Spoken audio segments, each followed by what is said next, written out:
नमस्कार मित्रांनो, स्वागत आहे तुमचं सर्वांचं नर्सिंग ट्युटोरियल आपल्या या चॅनलवरती। आज आपण बघणार आहोत इंट्रोडक्शन। तर चॅप्टर नंबर 1 आहे ते मेडिकल सर्जिकल नर्सिंग। तर आज आपण प्रथम चॅप्टर बघणार आहोत, त्याच्यामध्ये परिचय। इंट्रोडक्शनमध्ये काय काय आहे ते बघू। पहिली व्याख्या बघणार आपण मेडिकल सर्जिकल नर्सिंगची व्याख्या, मग संज्ञा काय काय आहे, रोगाचे वर्गीकरण, थेरीज ऑफ इलनेस म्हणजे आपल्या थेरीज त्यांनी डेव्हलप केलेल्या किंवा थेरीज काढलेल्या आहे आपल्या आजारपणाच्या, ते आपण बघणार आहोत। त्याचबरोबर रुग्णाची आजाराबद्दल प्रतिक्रिया, आता प्रत्येक रुग्णाची प्रतिक्रिया कशी असणार आहे आजाराबद्दलची ती बघणार आहोत आपण। आणि परिचारिक कार्यपद्धती, आता परिचर्या कसं कार्य करते आपल्या क्षेत्रामध्ये, तर हे आपण या पाठामध्ये बघणार आहोत। तर त्याचबरोबर अजून परिचारिक कृती नियोजन, आता कृतीचे नियोजन, आता मला काही काम करायचं किंवा आपल्या एखाद्या परिचर्याला तिला आरोग्य सेवा द्यायची, तर तिचे कृतीचे नियोजन कसे असणार आहे ते आपण या चॅप्टरमध्ये बघणार आहोत। या चॅप्टरचं मुख्य उद्दिष्ट काय आहे, आपल्याला मेडिकल सर्जिकल नर्सिंग या शब्दाचा अर्थ समजणे किंवा या जे आपलं चॅप्टर आहे किंवा सब्जेक्ट या सब्जेक्टविषयी आपल्याला थोडीशी माहिती देणे। इंट्रोडक्शन म्हणजेच आपलं प्रस्तावना, परिचय, त्या सब्जेक्टविषयी परिचय करून घ्यायचा आहे आपल्याला। त्यासाठी आपलं प्रथम प्रकरण दिलेलं आहे।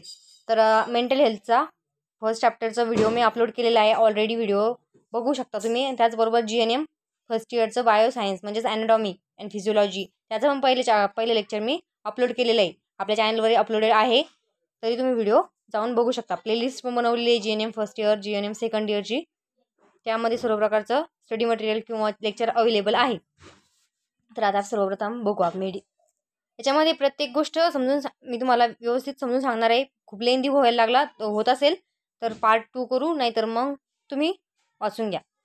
तर बघू पहिलं मेडिसिन। आता आपल्या नाव काय आहे, सब्जेक्टचं नाव काय आहे, मेडिकल सर्जिकल नर्सिंग। तर याचा अर्थ काय बघणार आपण। मेडिसिन म्हणजेच वैद्यशास्त्र आणि सर्जरी म्हणजेच शल्यशास्त्र। आता मेडिकल सर्जिकल नर्सिंग म्हणजेच मेडिसिन म्हणजेच काय, वैद्यकीय सेवा देणे, आणि सर्जरी म्हणजेच काय, शल्यशास्त्र म्हणजे ऑपरेशन वगैरे करतो का ते। या दोन्ही शास्त्रांमध्ये चिकित्सा म्हणजे काय, तपासणी करतो आपण, अत्यंत महत्त्व आहे। तर कारण त्याशिवाय रोग निदान होऊ शकत नाही। आता वैद्यशास्त्रामध्ये फक्त औषधोपचाराने रोग बरा करतात। तर वैद्यशास्त्र म्हणजे आपण गोळ्या देऊन आजार बरा करणारे। ज्या वेळेस रोग औषधोपचाराने बरा होत नाही, त्यावेळेस आपण काय करतो, शस्त्रक्रियेचा आधार घेतो। मग शस्त्रक्रियेचा आधार घेतो म्हणून त्याला वैद्य व शल्यशास्त्र एकत्र घेतले जातात। मग चिकित्सेशिवाय दोन्ही शास्त्रांचा पर्याय नाही। तर मग काय सांगितलेलं आपल्याला, त्यांना एकच शास्त्र वापरू शकतो आपण, नाही, दोन्ही शास्त्रांशिवाय पर्याय नाही। तर समजलं।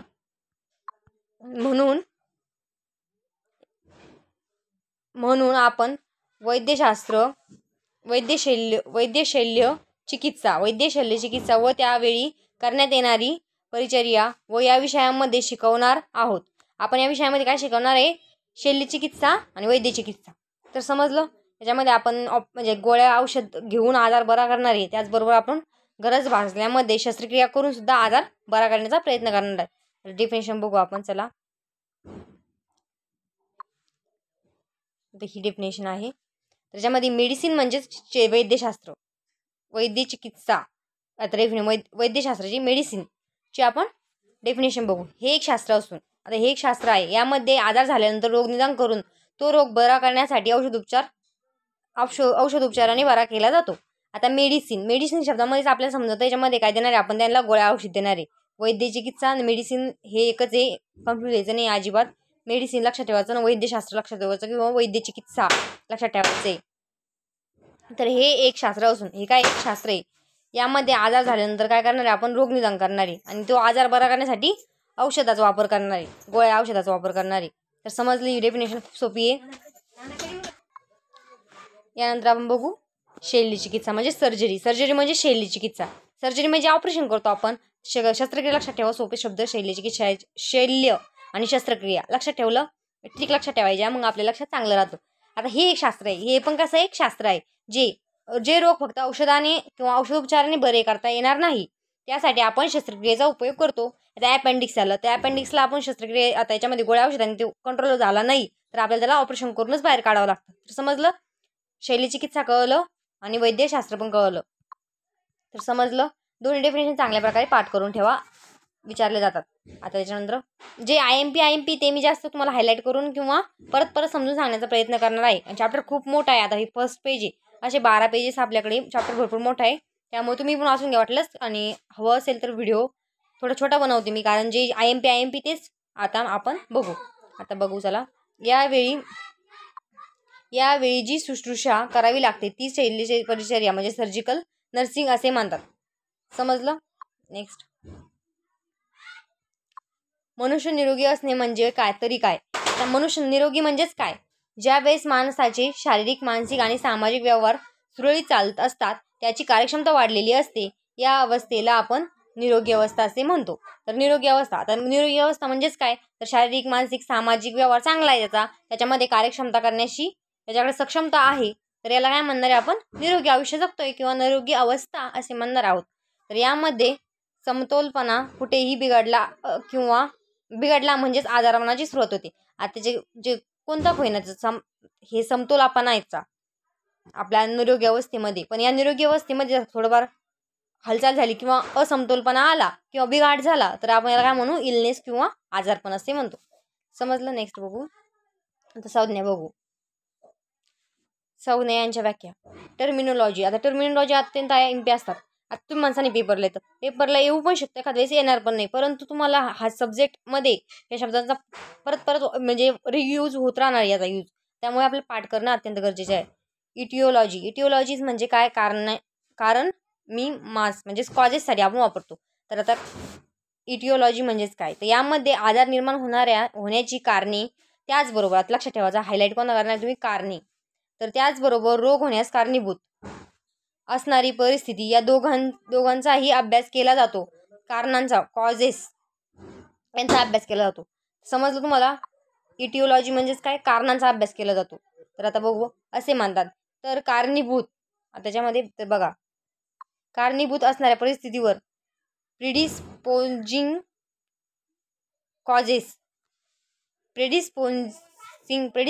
कॉजेस म्हणतात.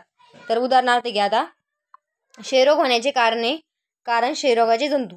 आपलं क्षयरोगाचे जंतू कोणता आहे? मायक्रोबॅक्टेरियम ट्युबरक्युलोसिस कारक जंतू आहे.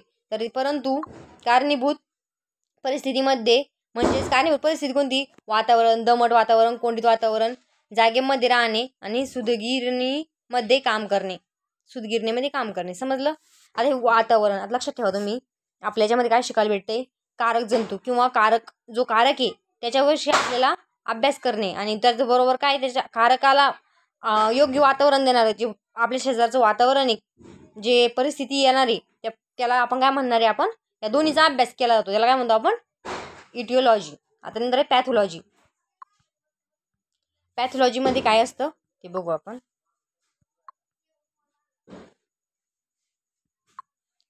पॅथॉलॉजीमध्ये शरीरामध्ये रोगाची प्रगती कशी होते. आता रोगाची प्रगती कशी होणार आहे? माझ्या शरीरामध्ये रोगजंतूचा शिरकाव झाला, त्यानंतर रोगाची प्रगती कशी होणार आहे याच्यामध्ये पॅथॉलॉजीचा अभ्यास केला. इटिओलॉजी कळलं, पॅथॉलॉजी कळली. थर्ड बघू आपण आता, मॉर्बिड ॲनाटॉमी. म्हणजे विकृत शरीररचना. ॲनाटॉमी म्हणजे शरीरशास्त्र किंवा शरीररचना, आणि त्याच्यामध्ये विकृती म्हणजेच मॉर्बिड. आता विकृती कशी होती ते बघू आपण. ज्या इंद्रियाला आजार झालेला आहे त्या इंद्रियांमध्ये आजारामुळे झालेल्या बदलास, म्हणजे आजारामध्ये जो बदल होणार आहे त्या इंद्रियाला, म्हणजे एक ऑर्गन आहे, ऑर्गनमध्ये एखाद्या इंद्रियाला काहीतरी अस्वाभाविकता आली त्याच्यामध्ये, त्याला काय म्हणतो आपण? Morbid anatomy. समजलं. खूप सोपे आहे, एवढं काही जास्त अवघड नाही. आता इथं सिमटम म्हणजे लक्षण हे सर्वांना झालेले आपले खूप सोपं आहे. लक्षण काय असतं? रुग्ण स्वतः अनुभवतो. काय सांगितलेले? रुग्ण स्वतः अनुभवतो, त्याचे वर्णन करून सांगतो, त्याला आपण काय म्हणू? लक्षणे. जो रुग्ण आपल्याला सांगणार आहे त्याला आपण लक्षणे म्हणणार आहे. आता चिन्हे बघू नंतर. मी आता प्रत्येक शब्द समजून सांगू शकत नाही तुम्हाला, कारण तुम्ही वाचून घ्या वाटलंच किंवा नोट्स काढून घ्या, लिहून घ्या, स्क्रीनशॉट काढू शकता. प्रत्येक गोष्ट समजून सांगायला वेळ लागणार आहे, त्यामुळे पटापटा घेऊन टाकू आपण. त्याच्यानंतर येणार आहे सायन्स. सायन्समध्ये काय सांगणार आहे? आता डॉक्टरी तपासणीमध्ये म्हणजे आपण जी तपासणी करतो त्याच्यामधून जे आपल्याला आढळून येतात, आपल्याला स्वतः आपण तपासणी करून जे आपल्याला आढळून येतात त्याला म्हणतो आपण चिन्हे. ती होय चिन्हे. समजलं. लक्षणे म्हणजेच काय? जो रुग्ण आपल्याला सांगतो. चिन्हे जे आपण तपासणीतून ओळखतो. समजलं. नेक्स्ट बघू ऑब्झर्वेशन. तर ऑब्झर्वेशन म्हणजे निरीक्षण. निरीक्षण तर तुम्हाला समजणारच आहे, उदाहरणार्थ घ्या, बाळाच्या अंगावर उठलेल्या गोवर आपल्याला लगेच समजतो, दिसतो आणि गोवराची चिन्हे आहे. समजलं. त्याच्यानंतर पाल्पेशन, त्याच्यामध्ये आता याच्यामध्ये काय सांगितलेले, चिन्हामध्ये दिलेले पहिलं ऑब्झर्वेशन करतो आपण. चिन्हामध्ये ऑब्झर्वेशनमध्ये आपल्याला काय दिसून येणार आहे, तर आपल्याला गोवरचं दिसलं. त्याच्यानंतर आता पाल्पेशन म्हणजे हाताने स्पर्श करून ते जाणवणारी, यालाच आपण पीडन असेही म्हणतो. आता उदाहरणार्थ बघू वाटलं डायरेक्ट, तर बघा आपण पोटाचं घेऊ शकतो. एखाद्या वेळेस पोटाला कुठे दुखतंय, गाठ लागती का, आपण ते चेक करतो. हे झालं पाल्पेशन. त्याच्यानंतर पर्कशन म्हणजे किचकणे. तपासणी करत असताना डॉक्टर आपला डावा हात रुग्णाच्या छातीवर ठेवून बोटांवर उजव्या हाताची तर्जनी टिचकी मारतात. त्यामुळे निर्माण होणारा आवाज हा पोकळ आहे की जड डल आहे हे कळते. उदाहरणार्थ छातीमध्ये पाणी झाले आहे का, डल असा आवाज येतो. आता आपण छाती पर्कशन म्हणजेच काय करणार, आपल्या छातीचा आवाज ऐकणार ते पर्कशन. कळलं. किचकणी लक्षात ठेवायचे. ऑस्कल्टेशन म्हणजे स्टेथोस्कोपच्या साहाय्याने आपल्या कानाने ऐकतात. तर हाही काही समजून सांगायची गरज नाही, हे सर्वांना माहीत असेल. फर्स्ट इयर तर तुमचं झालेलं आहे, सेकंड इयरची विद्यार्थी त्यामुळे एवढं काही डीपमध्ये सांगायची गरज नाही. आता कॉम्प्लिकेशन बघा, 6 नंबरचं आता ते 5 होते आपले. Auscultation, observation, auscultation, percussion. समजलं. आता हे कॉम्प्लिकेशन काय काय होणार आहे बघू आपण. विपरीत परिणाम. आता ज्याचा विपरीत परिणाम म्हणजेच एखादा आजार झाल्यानंतर तो सरळपणे बरा न होता त्यामध्ये गुंतागुंत निर्माण होते, दुसराच आजार निर्माण होतो, त्याला म्हणतो आपण कॉम्प्लिकेशन. गोवर हा रोग झालेला आहे एखाद्या रुग्णाला, उदाहरणार्थ घ्या तुम्ही, तर बालकाला गोवर झालेला आहे, त्याच्याबरोबर त्याला काय होणार, निमोनिया होणे, हा एक विपरीत परिणाम आहे. समजलं. डायग्नोसिस, रोग निदान. दिसणाऱ्या चिन्ह लक्षणावरून, आता मला जे चिन्ह लक्षणं दिसतात एखाद्या रुग्णाला, तर त्याच्यामधून मिळालेली माहितीवरून केलेल्या तपासण्यावरून रोगाचे निदान होते, यालाच आपण काय म्हणतो, डायग्नोसिस. आता डायग्नोसिस करणं आपलं काम आहे किंवा डॉक्टरांचं काम आहे, तर आपण चिन्ह लक्षणावरून तिचं डायग्नोस करणार आहे, त्याला म्हणते रोग निदान. समजलं.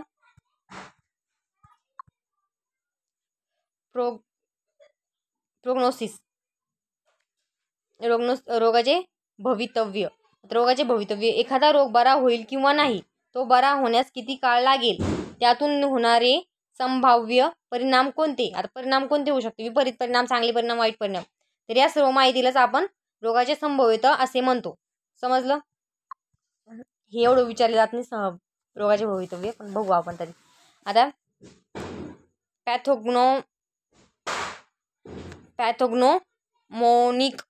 पॅथोग्नोमोनिक साईन. तर याच्यामध्ये एखादे वैशिष्ट्यपूर्ण चिन्ह फक्त ठराविक रोगातच आढळते. दुसऱ्या कोणत्याही रोगामध्ये हे आढळत नाही, त्यामुळे रोग निदान निश्चित होते. आता एखाद्याचं साईन असतं ते याच्यासाठी असतं, दुसरं काहीच नसतं. आता उदाहरणार्थ घ्या, घटसर्पामध्ये घशातील पांढऱ्या रंगाचा पापुद्रा काढण्याचा प्रयत्न केल्यास रक्तस्राव होतो. आता घटसर्पामध्ये आपल्या जे घसा आहे, घशामध्ये पांढऱ्या रंगाचा पापुद्रा तयार होतो किंवा पापुद्रा येतो, ते काढण्याचा प्रयत्न केल्यानंतर काय होणार, रुग्णाला रक्तस्राव होणारे. तर हे पहिलं उदाहरण आहे. दुसरं काय आहे, गोवरामध्ये तोंडाच्या आतील म्युकस मेम्ब्रेनला कॉम्प्लेक्स स्पॉट दिसणे. गोवरमध्ये हे चिन्ह लक्षण हे अत्यंत IMP आहे. फर्स्ट इयरला, सेकंड इयरला आणि थर्ड इयरला पण विचारलं जाऊ शकतो. त्यामुळे गोवरमध्ये आणि व्हायवामध्ये विचारलं जातं शक्यतो. आता छोट्या गोष्टी व्हायवामध्ये विचारल्या जाऊ शकतात. तर त्याच्यामध्ये पॅथोग्नॉमिक साईन. आता एवढं लक्षात नका ठेवू तुम्ही, पॅथो लक्षात ठेवा वाटलंच. नॉमिक साईन म्हणजेच काय राहणार, ते साईन फक्त त्या एकाच आजारासाठी आहे, एक साईन एकाच आजारासाठी आहे. ते साईन दिसलं आपल्याला किंवा चिन्ह दिसलं किंवा लक्षण दिसलं किंवा चिन्ह दिसलं, तर लक्षात ठेवायचं आपल्याला काय का आजार एकाचसाठी, तर लगेच आपल्या घटसर्पाचं आणि गोवरचं लक्षात आणायचं. समजलं. अजून भरपूर उदाहरणं असेल. नंतर सिंड्रोम व्हायवामध्ये विचारला होता, ANM फर्स्ट इयरच्या व्हायवात विचारला होता मला, तर आम्ही सांगितलं होता. आता लक्षात ठेवा, ठराविक असा कोणताही आजार नसतो, हा ठराविक आजार आहे का नाही, परंतु अनेक रोगांची चिन्ह लक्षणे एकत्र येऊन जी परिस्थिती निर्माण होते. आता लय मोठे म्हणजे भरपूर आजाराचे चिन्ह लक्षणे दिसतात आपल्याला, एकत्र दिसतात आणि परिस्थिती निर्माण होते, त्याला आपण काय म्हणतो, सिंड्रोम असे म्हणतो. तर समजलं. आता रोगांचे वर्गीकरण बघू. तर रोगांचे वर्गीकरण, तर याच्यामध्ये दोन प्रकार केलेले आपले दोन. तर पहिलं आपल्या शरीर संस्थांना झालेला रोग. त्याच्यामध्ये आपल्याला मेडिकल सर्जिकल नर्सिंगमध्ये सर्व आजारच बघणे. ANM साठी कसं असतं, प्रायमरी हेल्थ केअर, त्याच्यामध्ये सर्डिसीची कंडिशन शिकायला भेटतात. तसंच आपल्याला मेडिकल सर्जिकल नर्सिंगमध्ये एवढं हार्ड नाही, खूप सोपं आहे. आणि परत पहिले झालं संस्थांना, म्हणजे आता माझे रेस्पिरेटरी सिस्टम, कार्डियाक, आपले रेस्पिरेटरी सिस्टम, अजून कोणते कोणते सिस्टम, स्केलेटल सिस्टम, या सिस्टमला होणारा आजार, डायजेस्टिव्ह सिस्टम, अशा सिस्टमला होणारा आजार. ही झाली एका प्रकारची. या दुसरा प्रकार काय, रोगाच्या कारणावरून. आता रोग होण्याचं कारण काय आहे, तर त्या कारणावरून झालेले. तर समजलं पहिलं.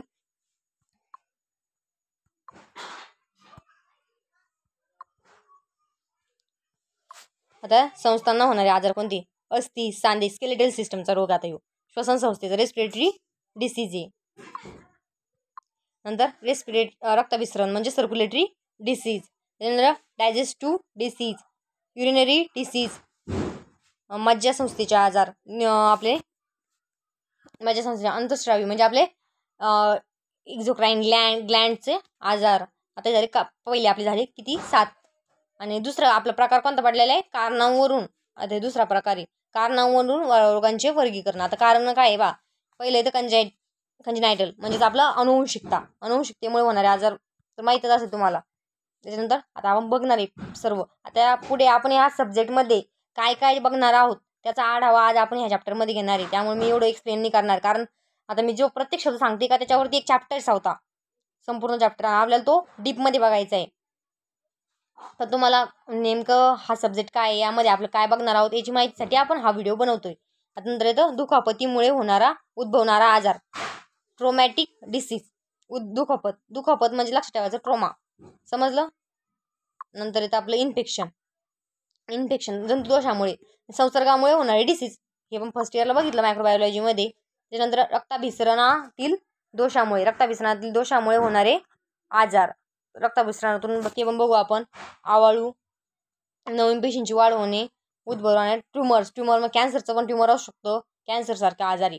आणि संकीर्ण आजार, यामध्ये उरलेले सर्व आजार, चयापचयाच्या दोषामुळे, आहारी कमतरतेमुळे, म्हणजे ज्याच्यामध्ये कुपोषण पण येऊ शकतं, अंतस्रावी ग्रंथींचे आजार, थायरॉइड वगैरे असं.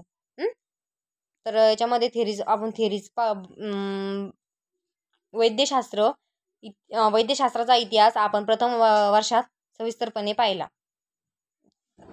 परिचर्येचा इतिहास या अंतर्गत पाहिलेला आहे. आता आपण मागच्या वर्षी काय बघितलं, फंडामेंटलमध्ये परिचर्येचा इतिहास ते सर्व आपण बघितलेला आहे.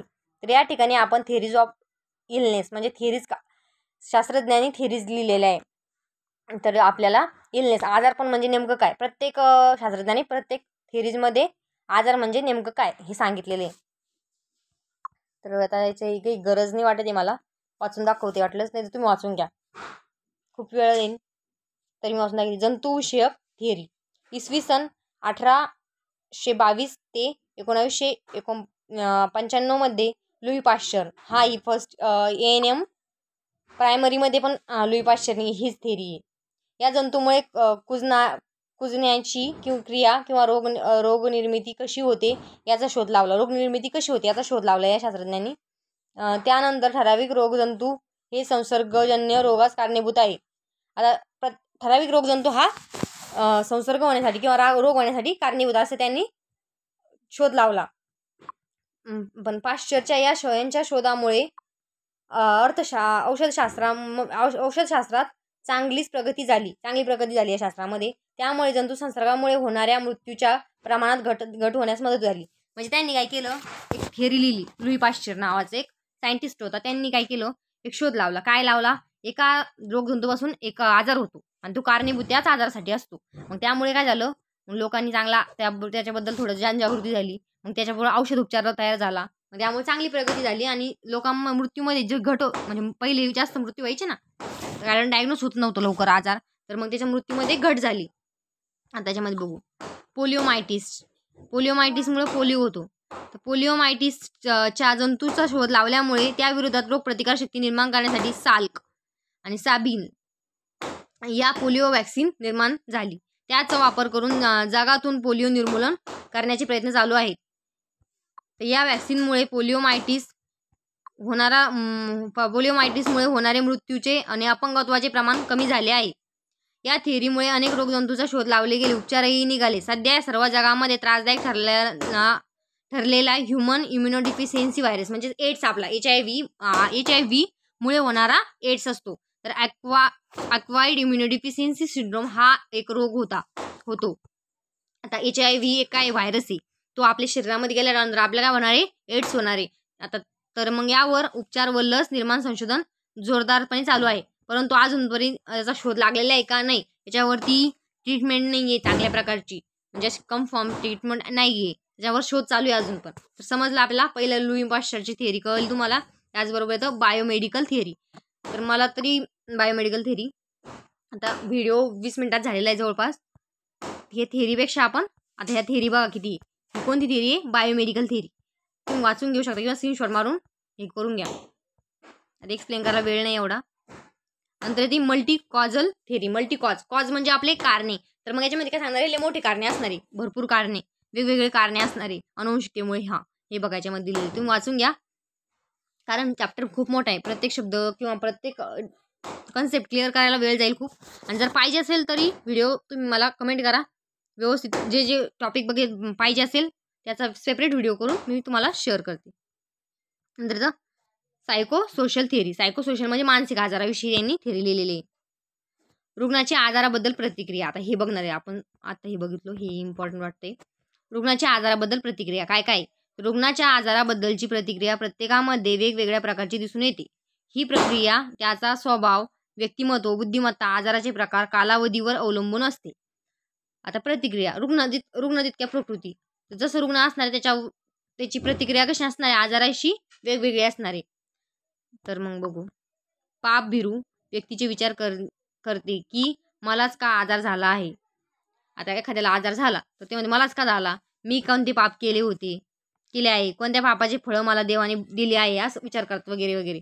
कोणत्याही अडचणीवर मात करणारी व्यक्ती. आता एखादा माणूस एकदम स्वतःवरती कोणतं पण प्रॉब्लेम आला ना, त्यास खंबीरपणे असं त्याच्यासमोर उभा राहतो न भिता, तर झालेला तोंड देते आणि अशी व्यक्ती लवकर बरी होते. तर समजलं तुम्हाला काय. तर त्यांचं म्हणणं आहे, एखादा व्यक्ती स्वतःला दोष देणार आहे, माझ्यासोबतच का होतंय, असं काच होतंय, मलाच का झालं कॅन्सर, सपोज कॅन्सर वगैरे झालं तर असं करायचं नाही. आता जी परिस्थिती आपल्यावर आली तिला तोंड द्यायचं आणि अशी व्यक्ती लवकर बरी होती न घाबरता. आपण बरोबर, आपली मेंटल प्रिपरेशन पाहिजे त्यासाठी. तर समजलं. आणि आता ज्ञानी व बुद्धिमान व्यक्ती. या रोग कशामुळे झाला, त्याची कारणे कोणती, त्यावर उपाययोजना कोणती, तसेच आपल्या कुटुंबियांना तो रोग होऊ नये म्हणून आपण काय प्रतिबंध उपाय केला पाहिजे. तर याच्यामध्ये आता ज्ञानी व्यक्ती म्हणजे जास्त अभ्यास केलेली किंवा त्याला ज्ञान असणं, मेडिकल फील्डमधली व्यक्ती, तर ती काय करेन, मला आजार कशामुळे झाला, त्याची कारणे कोणती होती, त्याच्यावर उपाययोजना काय काय करू शकतो मी, कोणत्या हॉस्पिटलमध्ये जायला पाहिजे, आणि त्याबरोबर माझ्या कुटुंबियांना माझा जो आजार आहे तो होऊ नये म्हणून मी कोणते प्रतिबंध केले पाहिजे. तर या गोष्टी. आता हे 3 व्यक्ती बघितले आपण. चौथा व्यक्ती काय करतोय, अतिविचारी म्हणजे जास्त विचार करतो, ओव्हर थिंकिंग व्यक्ती. फक्त आजाराचाच विचार करत स्वतःवर केंद्रित करतो, स्वतःवर लक्ष, आता स्वतःच्या आजारावर स्वतःवर लक्ष केंद्रित करतो. त्याच्यानंतर अजून एक व्यक्ती कसा असू शकतो, आता व्यक्ती तितकी प्रकृती ना, आपण प्रत्येक व्यक्तीच बघतो. आता एखादा दुसरा व्यक्ती बघू. सर्वसाधारणपणे पहिले तर प्रत्येकाला आजारपणाचा धक्काच बसतो. हे सर्वसाधारण आहे, कारण प्रत्येकाला कोणता मोठा आजार झाला तर धक्का बसणार तर आहेच. त्याच्यानंतर आजार कोणता असेल तो बरा होण्यास किती दिवस लागेल, त्यातून काही भलते सलते होणार नाही ना. रजेचे काय होईल, एखादा ड्युटीवाला असेल तर तो होणार रजेचे काय होईल, आजारानंतर मला नोकरी जाता येईल का नाही, हे विचार प्रत्येकाच्या मनात येतात. कारण फायनान्शियली कंडिशन काही वीक असते, त्यामुळे त्यांना ड्युटी करणं गरजेचं असतं. त्याचबरोबर शिवाय त्या कुटुंबातील व्यक्ती विषयांचे विचार येतात. आता कुटुंबातील व्यक्तींविषयी विचार येतात त्यांचे. मी माझ्या कुटुंबासाठी एक झटण्याऐवजी माझ्यासाठीच त्यांनी राबवावे लागते. आता करता व्यक्ती किंवा जो पैसे कमवून आणणार व्यक्ती, त्याला जर आजाराची लागण झाली तर तो त्याच्या मनामध्ये असं वाटतं, आता मीच त्यांना खाऊ आलं पाहिजे, पण तेच मला आणून माझे मेडिकल वगैरे बिल पे करतात, त्यामुळे ते मनाला खातो, त्याची खंत असते. त्याच्यानंतर व्यक्ती जर कुटुंब प्रमुख असेल, आता ह्याच्यामध्ये बघितलं आपण, व्यक्ती जर कुटुंब प्रमुख असेल तर त्याच्यावर सर्व कुटुंबाची आर्थिक बाजू विलंबून असते.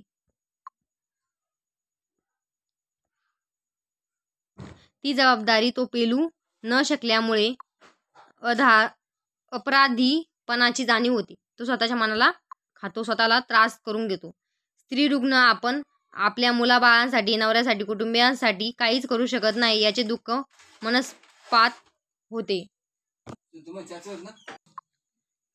स्त्री रुग्णास आपण मुलाबाळासाठी, नवऱ्यासाठी, कुटुंबियांसाठी काहीच करू शकत नाही याचे दुःख व मनस्ताप होतो. या व अशा अनेक प्रकारच्या प्रतिक्रिया असतात. आता आपण वेगवेगळ्या प्रतिक्रिया बघितल्या रुग्णांच्या, तर अशा प्रतिक्रिया असू शकतात.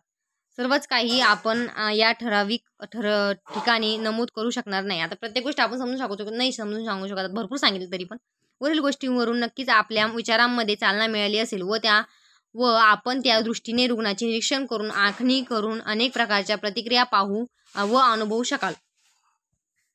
या व्यतिरिक्त दवाखान्यात दाखल होण्याविषयीची काळजी असते. दवाखान्याविषयी त्यांना अतिशय भीती वाटते. तेथे आपल्याला एकटे राहावे लागते. घरातील व्यक्तींचे कसे होईल, दवाखान्यातील परिचारिका आपल्याशी कशा वागतील, इंजेक्शन औषधं त्याला कितपत त्रास होईल, सहन करावा लागेल, डॉक्टर तपासताना आपल्याला वेदना सहन होतील का, असे अनेक विचार रुग्णाच्या मनात थैमान घालत असतात व त्यामुळे देखील रुग्णाच्या प्रतिक्रियेत आणखीनच फरक पडत जातो. दीर्घकालीन रोगाविषयी आजाराविषयीच्या प्रतिक्रिया तर त्याहूनही भयानक असतात. रोग बरा होईल की नाही, त्यातून निर्माण होणाऱ्या विपरीत परिणामांची कॉम्प्लिकेशनची काळजी. आपण आता परावलंबी झालो व परावलंबित्वाची काळजी आपण प्रत्येक कर्तृत्वावर बंधन आल्याची जाणीव व सर्वात महत्त्वाची म्हणजे समाज आपल्याला कोणत्या नजरेने पाहित. आपले समाजातील स्थान तर या रोगामुळे ढसळणार नाही ना. या सर्व प्रकारच्या रुग्णांवर जास्त ताण पडतो व त्यामुळे त्यांच्या वागण्यात बोलण्यात फरक पडल्याचे जाणवते. त्याच्यामध्ये काय होतं, आपल्याला एखादा आजार झाला तर आपल्याला घरच्यांवर आपण बोज होतोय, म्हणजे ओझं होतोय ना. आपण काम करत नाही, काही नाही, आणि आपल्यासाठी आपली काळजी घेतात. ते परत आपली स्वतःची पण बघायचं. आता आम्हाला डिसीज झालेली एखादी, तर मी म्हणन मी बरा होईल का नाही, बरा झाल्यानंतर माझ्यामुळे समाजामध्ये माझं जे स्थान आहे त्याच्याबद्दल कोणाला काही वेगळं वाटणार नाही, कोण लोक माझ्याकडं कशा नजरेने बघल. आणि कॅन्सर वगैरे झालं तर ते तर कॉम्प्लिकेटेड आहे, पण ट्युबरक्युलोसिस म्हणजे आपले TB वगैरे आजार झाला तर लोक आपल्यापासून लांब राहायला लागतात, असं एकदम आपण एकले पडल्यासारखं होतो, त्यामुळे मनाला खातात. तर अशा याच्यामध्ये आपल्याला दिसून येतात, फरक आढळल्याचं दिसून येतं. आता परिचारिकेची कार्यपद्धती कशी असते, आता कृतीचे नियोजन. आता नर्सिंग म्हणजे आपण परिचारिका आहे, आपण कार्यक्षेत्रामध्ये कसं काम करतो, आपली प्रोसेस कशी आहे आणि आपले केअर प्लॅन. तर केअर प्लॅन मी नेक्स्ट व्हिडिओमध्ये सांगणार आहे. आता आपण कार्यपद्धती कशी बघणार आहोत ते बघू. त्याच्यामध्ये सांगितले मी हीच वाचून दाखवते कारण एक्सप्लेन करायला वेळ नाही. कोणत्याही स्तरावर असलेल्या परिचारिकेला, आता कोणतीही परिचारिका घ्या तुम्ही, हेल्थ सेंटर मॅनेजमेंट म्हणजे आपल्या सब सेंटरची घ्या, PSCची घ्या, RH घ्या किंवा सिव्हिल हॉस्पिटलची घ्या, छोट्यापासून तर मोठ्यापर्यंत कोणत्याही स्तरावर असलेल्या परिचारिकेला व्यवस्थापन हे करावेच लागते. अगदी विद्यार्थी परिचारिका म्हणजे तुम्ही शिकणाऱ्या मुली, आता जे परिचारिका आहे मेल फिमेल दोन्ही पण देखील स्वतःच्या कामाचे व्यवस्थापन करावे लागते. आता तुम्हाला का व्यवस्थापन करावे लागते, कॉलेजला जायचं मग ड्युटी करायची त्याबरोबर, असे तुम्हाला व्यवस्थापन करावं लागतं. व्यवस्थापन करत असताना व्यवस्थापनाची सर्व कार्यक्रमांनी लावावी लागतात. याचे नियोजन पहिले आपण काय करतो, प्लॅनिंग करतो, तर नंतर आराखडा तयार करतो, ऑर्गनायझेशन करतो, नंतर त्यानंतर अंमलबजावणी, आपण जे कार्य करणार ते इम्प्लांटेशन करतो, त्याच्यानंतर त्याचं मूल्यमापन करतो, इव्हॅल्युएशन करतो, आणि या सर्व गोष्टी परिचारिकेला कार्यपद्धतीमध्ये येतात. आता परिचारिकेची ही प्रोसेस आहे, आपल्याला पहिलं प्लॅनिंग करायची, मग याच्यामध्ये शिस्तबद्ध पद्धतशीरपणे रुग्णाच्या तक्रारी, अडचणी, समस्या ओळखून घेऊन त्यापासून दूर करण्यासाठी प्लॅनिंग करतो, मग अंमलबजावणी करतो, त्या समस्या किती परिणामकारक ठरल्या, ती समस्या कशी होती, आपण त्याच्यावर किती परिणाम झाला, त्याला इव्हॅल्युएशन दूर झाले हे पाहण्यासाठी मूल्यमापन करतो. यालाच परिचारिकेची कार्यपद्धती असे म्हणतात. तर ही डेफिनेशन आहे, याच्यामध्ये 4-5 शब्द यूज आहे आपले, प्लॅनिंग करायची, इम्प्लांटेशन करायचं, इव्हॅल्युएशन करायचं, हे 3 शब्द लक्षात ठेवायचे आणि ही आपली कार्यपद्धती आहे. त्याच्यामध्ये परिचारिकेचे कार्यपद्धतीचे वैशिष्ट्य कसे, रुग्ण हा केंद्रबिंदू असला पाहिजे. रुग्ण सगळ्यात इम्पॉर्टंट थिंग आपल्यासाठी काय आहे तर रुग्ण आहे. सेकंड काय आहे, नियोजन करायचं आहे आपल्याला. फर्स्ट आपल्याला सगळं फोकस, आपला पॉईंट सगळा फोकस कोणावर राहणार आहे, पेशंटवरती. नंतर प्लॅनिंग, त्याच्यानंतर समस्यांना धरून असते, समस्या आपल्या जे त्यांची जी समस्या आहे, त्यांची जी प्रॉब्लेम ते सॉल्व्ह करायचं आहे. त्याच्यानंतर चौथं आहे आपलं ध्येय आणि उद्दिष्ट, एम्स अँड ऑब्जेक्टिव्ह. तर हे आपल्यासाठी इम्पॉर्टंट आहे. समजलं कार्य काय काय, तर आपल्याला त्याच्यामध्ये ध्येय उद्दिष्ट ठरवलेले असतात, ते पूर्ण करायचे, पद्धतशीर नियोजन केलेले असावे, रुग्ण केंद्रबिंदू असतो, समस्यांना धरून असते, तेच परत घेतलेले मूल्यमापन करायचं, अंमलबजावणी करायची. तर समजलं 5 कार्यक्रमांनी करतात. पहिले असेसमेंट म्हणजे समस्या शोधायची, त्याच्यानंतर प्लॅन करायचा आहे. आता समस्या शोधली, मग मला करणार आहे काय करायचं, मला मग प्लॅन करणार आहे, त्याच्यानंतर ऑर्गनायझेशन करणारी, आराखडा तयार करणारी, मग त्याच्यानंतर इम्प्लांट करणारी, इम्प्लांटेशन म्हणजेच आपल्या अंमलबजावणी म्हणजे आपण जे कार्य करणार आहे ते कार्य करायचे, मग त्याच्यानंतर आपण केलेलं कार्य कितपत प्रभावी होतो त्याचं मूल्यमापन करायचं झालं. हेच आपलं कामाने. तर हे समस्या शोधून काढायचे, कशा समस्या त्याच्यामध्ये आपण सर्वे करू शकतो, समस्या डाटा कलेक्शन करायचे, मग कशा डाटा त्याच्यामध्ये आपल्याला प्रश्नावली तयार केली तरी चालती. तर हे बघून घ्या तुम्ही. ॲनालायसिस डाटा, मग डाटाचे आपल्याला ॲनालायसिस करायचे म्हणजे डाटाची मांडणी करायची. नंतर केअर प्लॅन तर मी तुम्हाला व्यवस्थित समजून सांगणार एक दिवस. ध्येय उद्दिष्ट ठरवणे, त्याच्यानंतर नेमणूक करणे व्यक्तींच्या, परिचारिकेच्या कृतीचे नियोजन. परिचारिका ही कार्यपद्धत ही सर्व स्तरावर सारखीच असते, हे बघितलं आपण. त्याच्यामध्ये ट्रीटमेंट वगैरे दिलेले आहे.